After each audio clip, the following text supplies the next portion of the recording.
I know it's an early morning class and that's not my best functioning time as well, so I hope you bear with that. But I'm just curious to hear what your energy levels are and how you're doing this morning. So let's go around with just names, and I'll be just writing your names if that's okay, because that's the best way I can remember. Do you want to start us out here? Ms. Kiriba? My name is Emily. Emily? I'm doing okay. I'm slowly getting over it. Getting over a cold? Oh, okay. Yeah, today's not the best day for that, right? My name is Patrice, and feeling a little tired. Thanks, Patrice. I'm Josh. I stayed up a bit late last night, so I'm feeling kind of sleepy, but I can go through. My name is Stephanie, and I'm kind of tired. Stephanie? Stephanie. I'm kind of tired, but coffee's helping, so. Coffee and tea is a good way to keep awake. I'm Alex, it's almost Friday, so try to stay positive. Yes. Yes. I'm looking forward to that too, but I'm teaching a weekend class, so. Hi, my name is Catherine. My energy is like medium right now. So you can give some of people around the table some of that, right? My name is Brendan, and I'll be meeting some of Catherine's friends. Okay, Brandon. And my name is Annie. And Annie? Mm-hmm. My energy level is also medium. I'm Vicky. I'm at like a 4 out of 10, like 40% of like the best I've ever been. It's pretty good, I think, for a morning. I'm Cassie.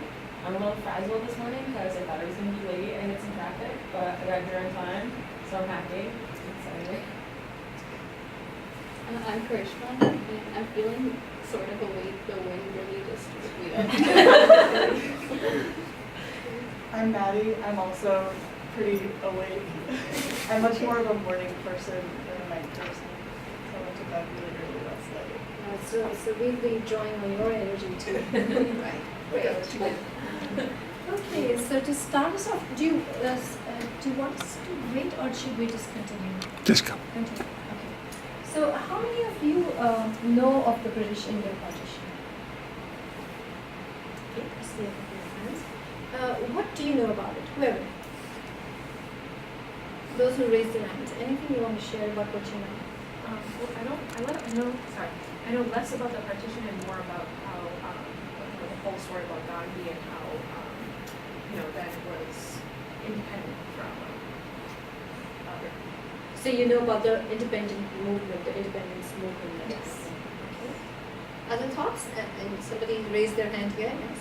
I'm like trying to remember, because I know I've discussed it in other classes or one of my other classes, but it was like a year ago. Mm-hmm. So I'm like trying to remember like bits and pieces, but I like remember there was like part of it that had to do with religion or something, and then like a lot. I think policy has been based, or a lot of policy has been based around like the relation between like India and Pakistan, like towards each other or something like that. So again, from that independence movement, so the political narrative is what you know. Okay. Anyone there? Somebody raised their hand?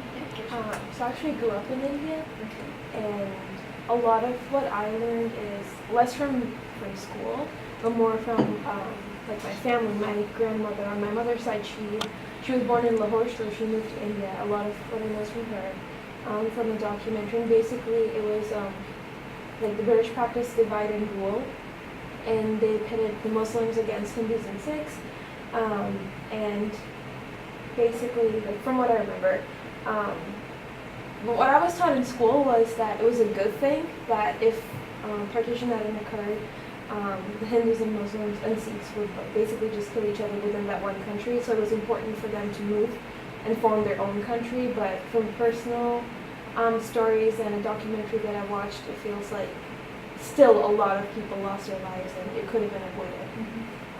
That's what I Right. So snippets of information. Anybody on that table? Did you also, anyone raise their hand there? I took a class on it 2 years ago. It was called Gender, Religion, and Politics in South Asia. So we obviously talked about partition, but a lot of what we talked about partition was like the role of women in partition and violence perpetrated against women. So probably read some of the articles related to that. Okay.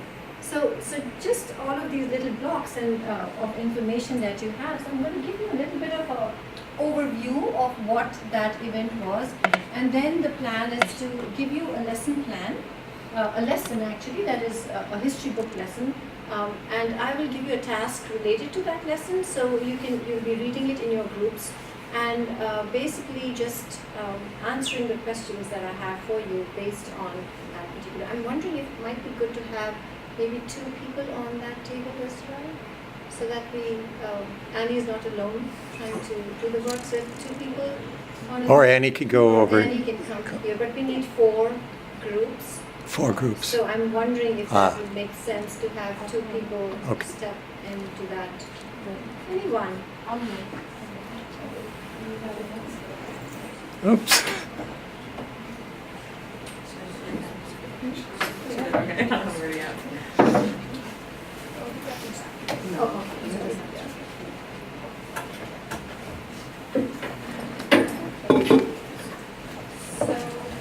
So we would just share our names. Do you want to just give you a moment to just take a breath? Like we just talked about our names and how you're feeling this morning. Do you want to just share your name with me? Sure. I'm Neil. Neelam? Yes. Okay. I'm feeling Okay. So I know everybody's energies are at a different level today, so we will play with that. Okay. And I'm going to be giving a little overview of the British India partition. That's the topic we'll be talking about today, and also using a lesson, a history textbook lesson, to further work on understanding what that event was about. All right. So the 1947 British India partition took place in 1947, and it was a long process that led to it, and you'll read more about it in the lesson that I'm going to be giving out to you. But I want to just touch upon how the magnitude of this event. So it was a religious, motivated by religion and politics both.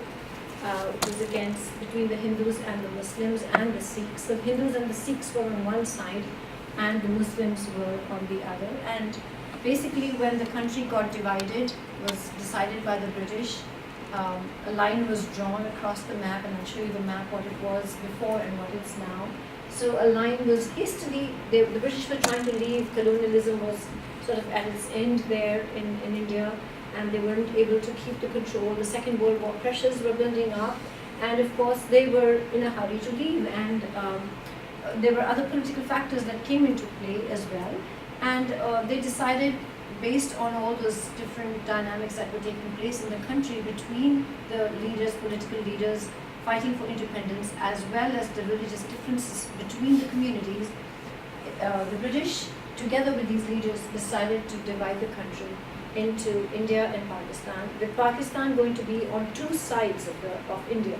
So you can imagine the country of India in the middle, and West Pakistan on one side and East Pakistan on the other. And it was based on religious minority population. So where the Muslim population was dominant, those parts were given to Pakistan, and the others stayed with India. So that was the general outline of what happened. But in that rush of moving, of the displaced, the communities that had to move, so there were a lot of Hindus who lived in Pakistan, which is now Pakistan. So the one that went to Pakistan, what Annie was talking about, her grandparents moving from Lahore, which is Pakistan now, but it is part of this larger India. And likewise, people moving from this side, Muslims were moving from India to go to safer places in Pakistan because violence broke out between both communities. So, and in that carnage of communities moving, there was a carnage that happened, and people were brutally murdered, killed. There was women who were raped, and you might have read that in that. And some committed suicide just to not get into the hands of the victors or the people from the other side. And so from the United Nations Refugee Commission, that's what it's called, UNHCR, they've actually classified this as one of the biggest forced displacements that happened in that short span of time. So you can imagine in a couple of months, they don't know exactly, but it was all within that 1 year. There were 12 million people, over 12 million people moving across borders. And in not easy circumstances, this was not an organized displacement that happened. It was chaos, it was mayhem. Yes, there was trains and there was transportation that was provided, but this was all unsafe. There used to be trains that were fully butchered, people were fully killed, and these trains came into both sides of the borders, again inciting people for more violence. So, during this whole process, over 1 million people lost their lives. So this is a huge kind of event if you look at it from even world perspectives. But it's not really much talked about in terms of the human loss and what really happened. But the stories in the families continue.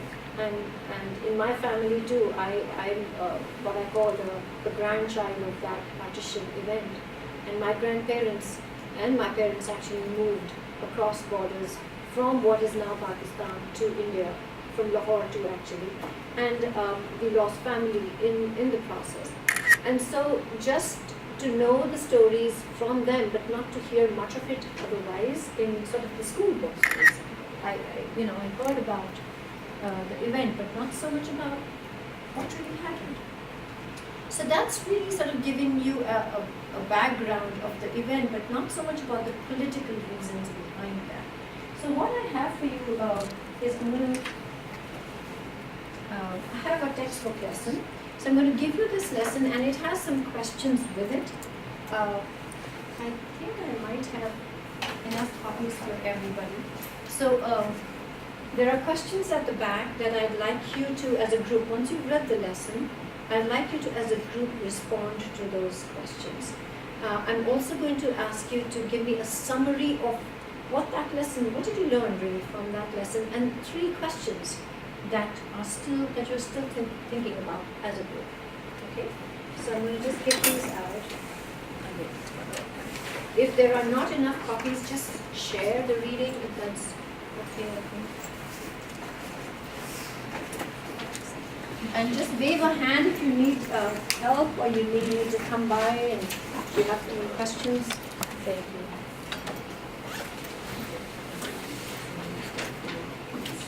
I'm also going to give you some newsprints on each table, so once you're ready to start with your questions, you can start using that. I think we take about, I'm guessing about 20 minutes or so to read, but I'll check in. I'll check in with you if you need more time.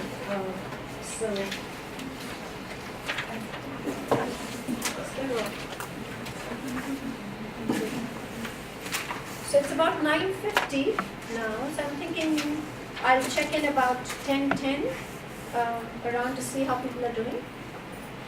Is this a contemporary textbook? Yes, it is. It is after. It's absolutely. I think this is the one that's being used now. And so before I go ahead, I also want to show you the map. This was what it looked pre-partition. So this was the whole region. And the partition happened on these 2 borders. So you see here, this border and the Bengal border here. So these were the 2. This became East Pakistan, which is now Bangladesh. And this area became Pakistan, West Pakistan. And this is where, on this border was where most of the violence happened. Okay.